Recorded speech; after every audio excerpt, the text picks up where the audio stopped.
अल्लाह ताला उनके नसीब में हुआ था। मेरी बेटी को हिम्मत देना है बस, और कुछ नहीं है। गए लोगों की जो 45 लोगों की जान गई है, उसमें एक ही परिवार के 18 लोग थे। उनकी 3 पीढ़ियां खत्म हो गई हैं।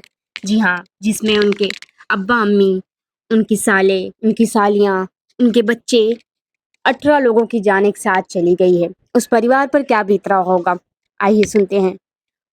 और सबसे बड़ी खबर ये भी आ रही है कि सऊदी अरब ने वहां से परिजनों के शव लाने को मना कर दिया गया है। बोला गया है कि वहां से जितने भी मृतक हैं उनकी शव इंडिया नहीं भेजा जाएगा, उनका अंतिम संस्कार वहीं पर होगा।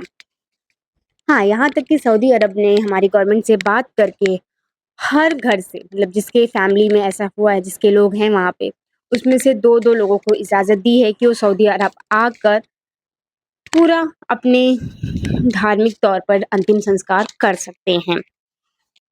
इस जो उम्रा पर जो गए लोग हैं, उनकी जिनकी जानें गई हैं, उसमें टोटल 45 लोगों की जान चली गई है। सिर्फ एक आदमी बच गया।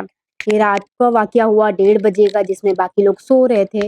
वो अपनी नींद की वजह से वो जाग नहीं पाए। उसमें एक ही बंदा था जिसको नींद नहीं आ रही थी। वो 24 साल का था और वो ड्राइवर के पास बैठा था। 11 साल, 12 साल, 8 साल, 4 साल के 9 बच्चे हैं, 9 बड़े हैं, 9 छोटे हैं।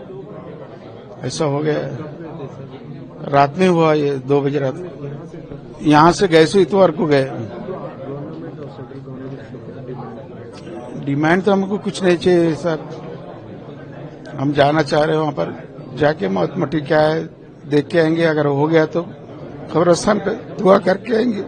बहुत अच्छी जगह गए, अल्लाह ताला उनके नसीब में हुआ था। बहुत खुशी है, वही है और कुछ नहीं है। और मेरी बेटी को हिम्मत देना है बस, और कुछ नहीं है। गवर्नमेंट से एक रिक्वेस्ट ये है कि फैमिली से एक आदमी बोले मेरे को 2 आदमी चाहिए, और कुछ नहीं चाहिए। हाँ, जो इंसिडेंट हुआ उससे बहुत अफसोस है हमारे को कि वो मक्के से मदीना जा रहे थे, एक्सीडेंट हुआ सुबह। अब वो सही फिगर 45 बोल रहे, 46 बोल रहे, हम एग्जैक्ट नहीं जानते, लेकिन बस में से सिर्फ एक ही आदमी बचा बोल रहे हैं। मगर हमारी सरकार अभी भी वेट कर रही है कि वहां की गवर्नमेंट और यहाँ के इंडियन गवर्नमेंट के जो एम्बेसडर है वो लोग उनके साथ लगातार संपर्क में है, और यहाँ हमारी तेलंगाना सरकार भी संपर्क में है। अभी हमारे पास कंफर्म नामों के साथ लिस्ट पूरी नहीं आई है। वो लिस्ट आते हैं हम आपको हैंडओवर करेंगे।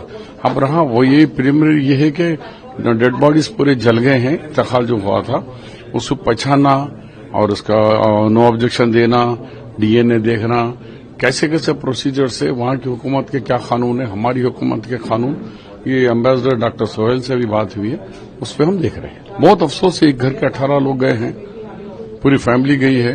तो हम पूरा कोशिश कर रहे हैं कि उनको जाने वालों को इमीडिएटली वीजे का इंतजाम करा दें, उनको जाने वाले को देंगे। और गवर्नमेंट ऑफ तेलंगाना की तरफ से भी डेलीगेशन जा रहा। कल रात में जो तेलंगाना से ताल्लुक रखने वाले उम्रे के ज़ायरीन मक्का मुकर्रमा से अपना उम्रा कंप्लीट करके मदीना की तरफ आ रहे थे, तो ये मुफरीहात जो 25 किलोमीटर पहले, मदीना मुनव्वरा से 25 किलोमीटर पहले हादसे का शिकार हुआ, जिसमें तकरीबन बस में 45 ज़ायरीन थे।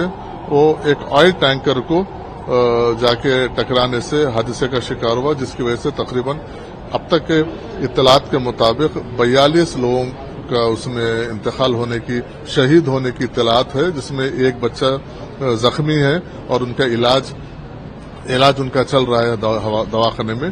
तो हुकूमत यहाँ पर मरकजी रियासती हुकूमत, खासतौर पर रेवंत रेड्डी साहब की हिदायत पे रियासती हुकूमत मरकजी हुकूमत से और उन लोगों से टच में है। जो भी इसके आगे की जो हम इत्तलात होंगे हम आपको इंशाल्लाह